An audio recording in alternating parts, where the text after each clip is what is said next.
Oke.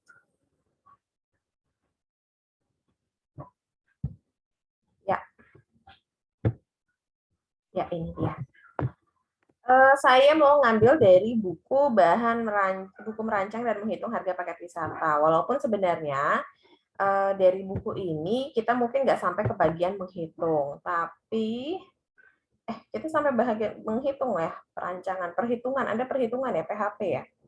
Oke, saya akan review saja di bab 2 dulu. Di sini, kenapa bab satunya tidak ada? Oke. Komponen paket wisata dan supplier. Di sini definisi paket wisata sudah tahu ya, sudah tinggal dibaca saja. Yang jelas paket wisata itu adalah bagaimana sebuah perjalanan wisata yang disusun berdasarkan komponen-komponen wisata yang sesuai dengan kebutuhan dari customer Anda. Gitu, Bu. Jadi maksudnya seperti apa gitu? Anda merancang membuat sebuah paket atau membuat sebuah produk yang dibutuhkan atau yang sesuai dengan keinginan dan kebutuhan dari wisatawan itu sendiri. Gitu. Lalu paket wisata ini juga dikatakan bahwa sebuah rangkaian perjalanan wisata yang terdiri dari komponen-komponen wisata. Suara saya terdengar jelas ya? Jelas, Bu. Ya, jadi terdiri dari komponen-komponen wisata. Di situ dikatakan bahwa ada akomodasi, ada transport, ada guide-nya, ada atraksi, ada objek daya tarik wisatanya, ada apa lagi? Ada souvenirnya misalnya di dalamnya, di situ juga bisa. Transportasi itu apakah hanya terbatas pada kendaraan mobil dan pesawat saja? Bisa yang lain ya, bisa boat, bisa pesawat feri, bisa pesawat feri, bisa kapal laut, bisa feri, bisa bahkan Anda memasukkan transportasi daerah yang lokal di daerah tersebut gitu. Misalnya ada andong, misalnya juga ada becaan gitu. Itu juga bisa Anda masukkan ke dalam kolom transportasi. Lalu apakah transportasi hanya penggunaan dari penggunaan kendaraan selama tur gitu. Bisa nggak sih Bu hanya dengan transfer in dan transfer out? Transfer in dan transfer out juga masuk ke dalam bagian transportasi. Transfer in adalah, ada yang tahu?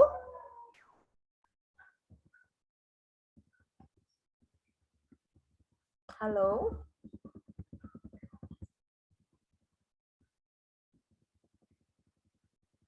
Ini saya kedengeran atau enggak nih? Nggak ada respon soalnya. Dengar, Bu. Kedengeran ya? Oke. Nanti silahkan begitu saya bertanya silahkan dijawab aja ya. Saya nggak tahu nih, saya nggak bisa melihat. Anda juga nggak nyala kamera kan, jadi saya bingung nih responnya. Jadi silahkan nyalakan saja mikrofon Anda. Oke, sebelum kita masuk ke komponen wisata, kita akan bahas ciri utama paket wisata. Di sini dikatakan rutenya berkeliling, ya, dan harus kembali ke tempat asal, jelas ya. Lalu dia juga dilaksanakan dengan perasaan yang santai, kepuasan wisatawan, dan memberikan kesan indah yang menyenangkan. Betul.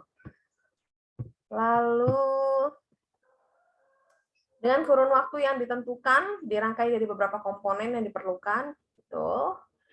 Waktunya mau dia keliling dunia 1 tahun, 2 tahun, yang jelas dia mempunyai durasi atau waktu. Lalu tidak untuk mencari nafkah atau berdagang atau berbisnis, ingat. Jadi kalau misalnya Bu, saya lagi mau ke Cina untuk cari atau mau mengimpor atau mengekspor nih, cari relasi gitu ya. Jangan ya, jangan berarti Anda itu namanya in business trip gitu. Jangan dikatakan bahwa Anda menggunakan paket wisata gitu. Karena tujuan dari berwisata tadi adalah ada faktor kesenangan dan kepuasan. Lalu di sini dikatakan uang yang dibelanjakan oleh wisatawan selama perjalanan bukan yang didapat dengan memanfaatkan perjalanan tersebut. Ya, bukan dari bisnis dan segala macam, tapi dia bawa uang dari negaranya untuk di-spend di sebuah negara. That's why makanya bahwa salah satu penyumbang devisa dari wisatawan itu adalah pada saat wisatawan luar negeri atau wisatawan mancanegara datang ke negara kita, mereka membawa uangnya dan menghabiskan uangnya itu di negara kita. Mulai dari pembayaran hotel, transportasi, atau mereka makan dan minum, atau mereka mengunjungi objek dan daya tarik wisata. Nah, itu dia. Oke, saat ini kalau dulu zamannya Pak siapa Menteri kita Pak AY, masih tahu sebelum Sandiaga Uno kan itu ada menteri kita yang sebelumnya yang direktur Net TV ya, Wisnu Tama. Lalu sebelumnya lagi ada Pak AY gitu. Kenapa AY ini waktu itu pernah menetapkan bahwa pada tahun 2020 Indonesia menetapkan target wisatawan yaitu sebesar 20 juta wisatawan. Nah, secara kuantiti memang itu tidak berhasil. Ya, kita hanya berhasil mendapatkan 16 juta gitu. Nah,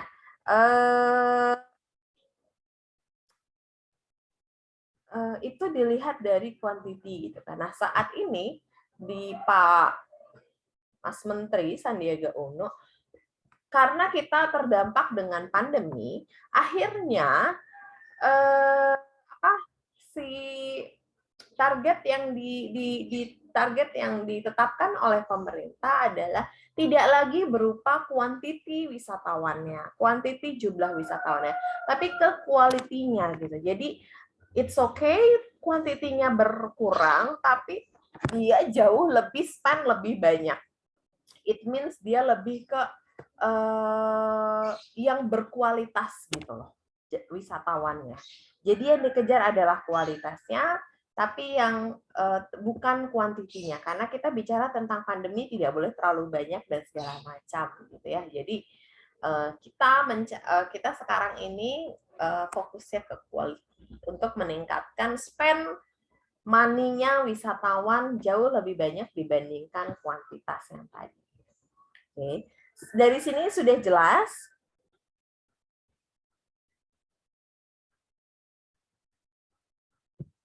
Apakah sudah jelas?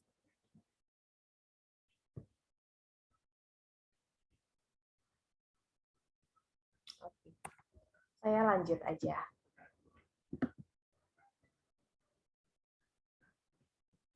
Lalu yang berikutnya adalah beberapa hal yang harus diperhatikan dalam penyusunan paket wisata, lingkungan ekonomi dan finansial of course ya, sesuai dengan kebutuhan dan finansial dari pasarnya itu sendiri maupun dari tempat atau tujuan atau daerah yang akan kita kunjungi. Lingkungan hidup termasuk terutama menyangkut tentang memanfaatkan objek wisata. Kita tahu bahwa pariwisata itu sangat berpengaruh pada lingkungan alam ya, kekayaan alam gitu. Baik itu pantai, gunung, laut, udara, objeknya gitu. Tapi kita tahu bahwa sumber daya alam itu tidak akan pernah recovery kembali seperti semula gitu. Raja Ampat tidak akan pernah mengalami keindahan alam yang saat ini lagi bagus-bagusnya gitu misalnya. Begitu 10 tahun yang ke depan mungkin kita nggak akan bisa melihat Raja Ampat seperti sekarang. That's why makanya kita harus memanfaatkan dan memperhatikan faktor lingkungan hidup. Sama seperti kalau di Anda di Australia itu ada satu taman nasional hutan gitu ya. Itu mereka hanya membuka taman nasional tersebut untuk beberapa periode dalam setiap tahunnya. Dan mereka akan menutup pada periode tertentu. Karena apa? Karena mereka ingin pada saat wisatawan masuk, apabila ada kerusakan, hutan akan bisa recovery kembali gitu. Jadi vegetasi, keadaan, lingkungan yang ada di hutan tersebut tetap terjaga gitu. Ataupun kalau misalnya tidak bisa kembali ke keadaan semula seperti yang sebelum manusia masuki gitu kan, sebelum manusia datang ke tempat itu, mereka tetap bisa meminimalisir resiko gitu.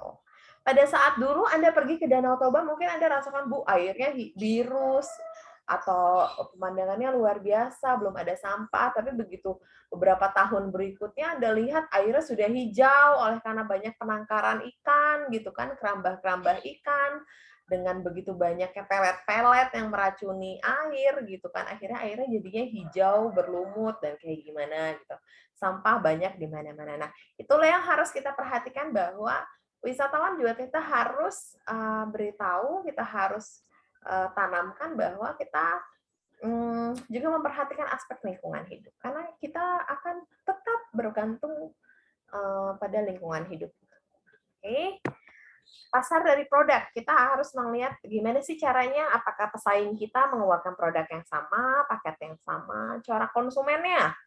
Apakah pasar kita sama dengan pasar tetangga? Mungkin kita menjual paket wisata 3 hari 2 malam. Travel Somba misalnya menjual paket wisata 3 hari 2 malam Medan Brastagi Parapat gitu. Yang lainnya juga travel sebelah menjual paket yang sama gitu. Tapi coba Anda lihat, apakah kesamaan target pasar? Kalau kesamaan target pasar berarti Anda akan betul-betul menjadi pesaing. Tapi kalau misalnya target pasar yang berbeda, ya Anda tidak akan mungkin menjadi pesaing karena orang yang membelinya pun adalah orang-orang yang berbeda segmentasinya.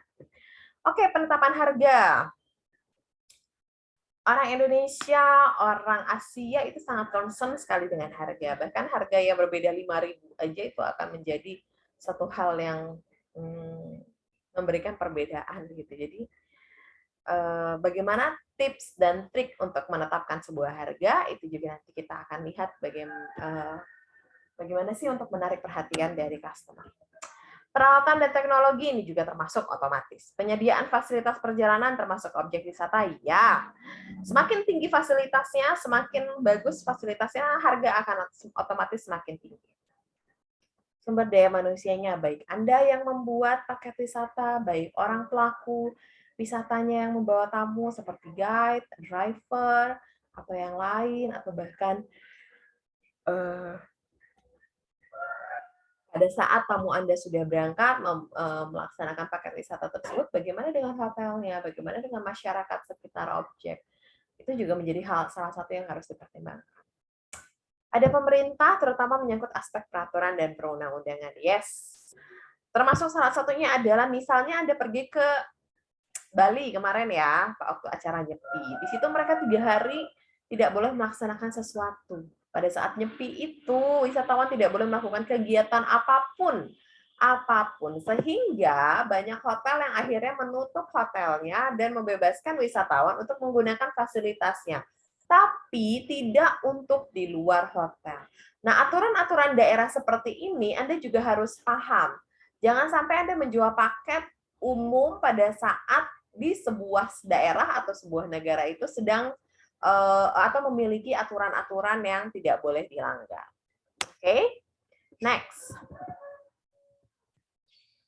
Ciri utama perjalanan, silahkan Anda baca, ini gampang. Lalu di sini ada jenis paket wisata, baik ready dan made tour, tailor made tour. Nah, ready and tailor made tour ini ada 2 jenis paket wisata, di mana yang satunya adalah pre-arranged package tour. Atau dikatakan bahwa paket ini sudah dilakukan atau sudah dikemas terlebih dahulu. Artinya dia sudah ready, sudah siap jual. Apakah paket wisata ini juga tidak apakah paket wisata ini dijual tidak berdasarkan kebutuhan wisatawan? Tidak. Ya, semua paket wisata dijual berdasarkan kebutuhan wisatawan.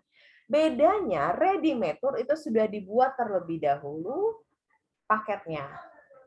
Tapi kalau tailor made tour dia masih bisa menerima custom, istilahnya kayak Anda pergi ke tukang jahit. Saya mau ininya dipotong, saya mau ininya ngembang, saya mau ininya ada rendanya, saya mau ininya seperti apa bajunya. Tapi kalau ready made tuh Anda pergi ke mall, Anda pergi ke toko, udah tinggal pilih baju aja yang mana yang sesuai. Gitu. Itu perbedaannya. Oke. Biasanya Bu lebih mahal yang mana sih? Tadi saya bilang bahwa begitu fasilitas bertambah banyak, otomatis dia akan bertambah mahal. So it depends apakah ready made tour atau tailor made tour yang akan lebih mahal. Oke. Next-nya ini silahkan Anda baca, supply system sudah dijelaskan juga, dan ini adalah jenis komponen paket wisata. Jenis komponen paket wisata di sini ada transfer in dan transfer out. Transfer in adalah penjemputan wisatawan dari bandara menuju ke hotel, dan transfer out juga merupakan penjemputan wisatawan dari hotel ke bandara. Apa yang harus diperhatikan? Tuh, di situ dikatakan ada pukul berapa kedatangan, transportasi yang digunakan jenisnya apa, waktu check-in-nya. seperti apa di bandara. Anda harus pastikan bahwa domestic flight itu adalah waktu check-in-nya adalah 1 jam sebelum keberangkatan. Tapi 1 jam keberangkatan itu adalah dengan asumsi dia sudah selesai check-in. Gitu. Jadi pada saat Anda membawa grup, pastikan 2 jam sebelum keberangkatan dia sudah ada di bandara. Karena apa? Karena pada saat ground handling atau penanganan si wisatawan dalam bentuk grup itu pasti tidak akan semudah wisatawan yang individu. Mereka harus dicek lagi semua segala macam. That's why membutuhkan waktu yang jauh lebih banyak. Pada saat Anda membuat itinerary, kalau dia adalah berupa grup, untuk domestik Anda harus siapkan minimal, ini minimal ya, minimal 2 jam sebelum keberangkatan atau flight schedule. Kalau untuk internasional, at least 3 jam itu sudah minimal. Sudah minimal, itu sudah maksimal. Jadi Anda nggak boleh lagi, Bu, boleh nggak 2 jam 40 menit? Oh, jangan. Kalau misalnya, Bu, 4 jam boleh nggak? Masih oke, memungkinkan. Tapi kalau misalnya Anda kurangin lagi nih dari 3 jam, nah itu sudah nggak boleh lagi. Jadi saya ingetin lagi, untuk domestic group itu harus at least 2 jam sebelum keberangkatan. Lalu untuk yang international group, dia juga harus 3 jam sebelum keberangkatan. Itu sudah di kadar maksimal. Oke. Lalu ada lagi alat transportasi. Dia menghilang.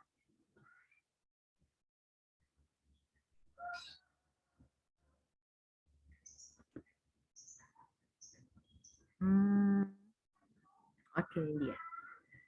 Ada lagi transportasi, Anda harus memperhatikan jenis dan berapa seatnya. Di sini juga Anda bisa kita lihat bahwa ada beberapa penggunaan yang harus dipertimbangkan fasilitasnya, mulai dari mode jenis transportasi, kondisi dan fasilitasnya, baik itu kapasitas tempat duduk, ground service-nya, onboard service-nya, load factor-nya. Misalnya seperti ini, load factor ini. Anda punya tamu 4 orang gitu loh. Anda memilih kira-kira transportasi apa yang dibutuhkan. Kalau Anda pertimbangkan bahwa tamu Anda ini akan spend waktu di tempat Anda itu long waktu yang cukup panjang, misalnya seminggu, Anda harus lihat bahwa kemungkinan mereka akan membawa bagasi jauh lebih besar. Apakah memungkinkan kalau misalnya Anda men-settingkan 4 orang ini dengan hanya mempergunakan Innova saja? Bagaimana nanti tempat-tempat bagasinya? Anda mau taruh di mana? Gitu. Hal-hal inilah yang harus Anda pikirkan. Jadi kalau misalnya sekelas Innova atau minivan itu hanya cukup untuk maksimal 2 pack saja. Karena nanti bagasi di belakang itu kursi di belakang harus dilipat untuk bagasi tamu Anda. Bagaimana dengan jumlah orang yang 4 sampai 5 orang? Kira-kira jenis transportasi mana? Itu juga harus Anda pikirkan. Bagasinya kira-kira gimana? Bis gimana nih? Dan sebagainya. Oke? Anda juga harus melihatkan di sini katanya ada dari harga, waktu, lokasi, lalu ada juga kemudahan, adequacy atau persediaan, keunikan, dan seasonal. Oke? Jangan salah pilih kendaraan. Pada saat Anda memilih misalnya Alphard tapi menuju ke rute melalui Tele, aduh kasihan Alphard-nya nanti dia. Ya, yang ada rusak nanti kendaraannya. Di sini ada timekeeper, nanti akan ada di penjelasan di YouTube, saya akan berikan. Lalu di sini ada akomodasi. Akomodasi juga disarankan bahwa adanya hotel inspection terlebih dahulu oleh karyawan di Biro Perjalanan Wisata untuk melihat bagaimana hotel yang sudah dijanjikan. Satu hal yang harus dipertimbangkan adalah bentuk akomodasinya, kapasitas kamar dan hunian, lalu ada lokasi, fasilitas, kemudahan, lalu lagi ada keunikan, gitu. Ada harga, itu yang paling penting karena biasanya kalau di high season dia akan otomatis harganya jauh lebih tinggi. Di sini ada accommodation inspection form, di sini ada form-form yang harus Anda isi. Nah, ini pada saat Anda checklist kan Anda perhatikan ya, ini yang harus Anda isi. Inilah menjadi salah satu modal Anda untuk membuat paket wisata.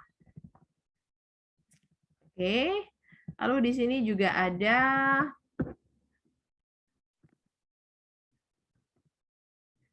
objek dan daya tarik wisata, apa-apa saja nih? Oke, Anda lihat bahwa Ada yang namanya beberapa jenis wisata yang bisa Anda pilih. Lalu juga ada kategori-kategori yang bisa dipilih. Wisata konvensi, pendidikan, wisata belanja, dan sebagainya. Lalu apalagi sih pertimbangannya perusahaan perjalanan? Yang pertama adalah accessibility, kemudahan untuk dikunjungi. Jalannya seperti apa, mudah nggak untuk dikunjungi gitu. Yang kedua adalah akomodasi. Akomodasinya betul ada, layak, bisa dipergunakan atau tidak.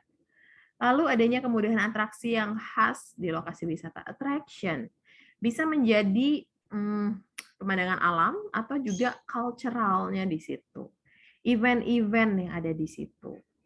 Misalnya kalau Anda ke Simanindo, di situ ada tarian daerah. Atau Anda ke Sialagan, kan Anda sudah ya, Sialagan, dan juga ke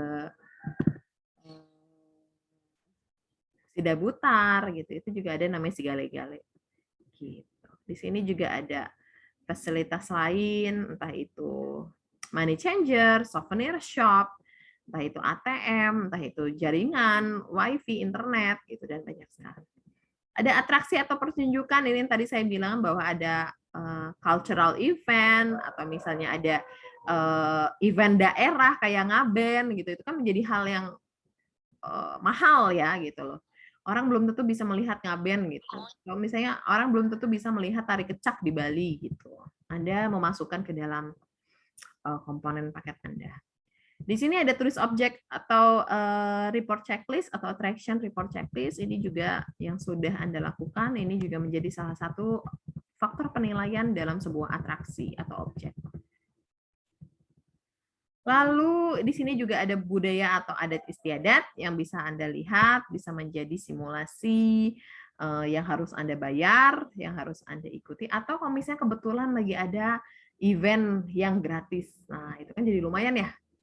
Kayak budaya Nyepi kan ada istilahnya ogoh-ogoh gitu. Nah, ogoh-ogoh ini kan nggak bisa kita suruh orang, ayo hari ini kita bikin ogoh-ogoh ya gitu. Itu nggak bisa gitu kan. Itu hanya terjadi pada saat Nyepi gitu. Pada saat Anda menjual paket itu di saat Nyepi, Anda akan otomatis mendapatkan satu event cultural yang tidak bisa dibeli gitu.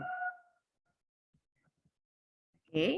Lalu ada tour guide, ini juga pemandu wisata. Yang paling penting adalah bahasa. Jangan pada saat dia request Japanese speaking guide, Anda langsung kasih English speaking guide. Biasanya tamu Anda akan komplain. Lalu di sini juga ada restoran, Anda harus pastikan bahwa tamu-tamu Anda mengerti, apalagi yang ke rare area atau ke yang remote area, yang biasanya nginep di desa wisata, di rumah-rumah penduduk atau di homestay gitu. Anda pastikan bahwa tamu Anda sudah mengetahui jenis masakan yang ada atau jenis makanan yang ada di daerah tujuan wisata tersebut. Apa sih yang harus diperhatikan kalau restoran gitu? Kapasitas pengunjungnya, mejanya, harga, menu, fasilitas, lokasi, kemudahan pencapaian atau aksesibilitas, persediaan. Salah satunya lagi adalah pelayanan. Apakah ini self service atau table set atau buffet atau drive thru? Nah, itu silahkan Anda cek. Dan yang lain sebagainya.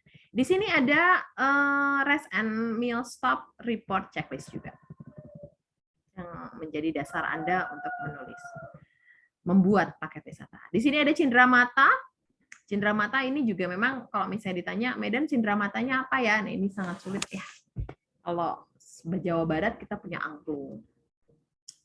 Seluruh Jawa Barat mengakui bahwa angklung itu menjadi cindera mata kalau pergi ke Jawa Barat. Nah, kalau ke Medan apa?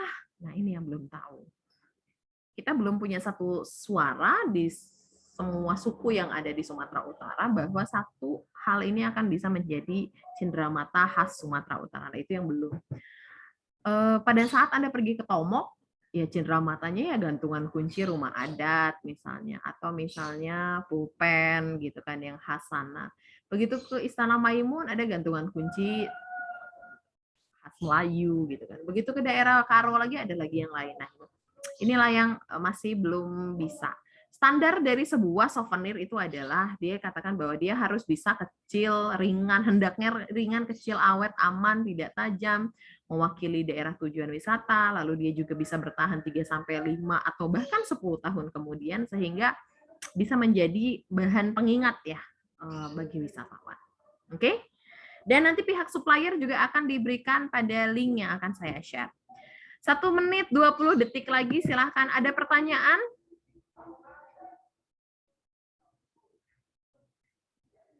Jelas?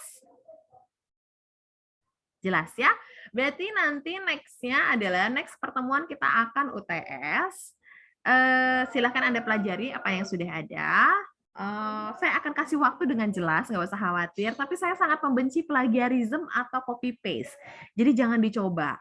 Karena saya akan memberikan punishment-nya adalah nilai 0. Gitu. Automatically Anda akan remedial kalau misalnya UTS Anda copy paste. Oke?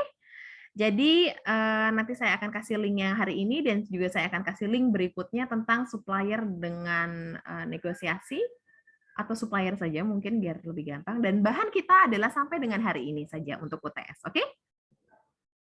Oke, terima kasih semuanya. Selamat pagi dan good luck untuk UTS-nya. Dan Anda sudah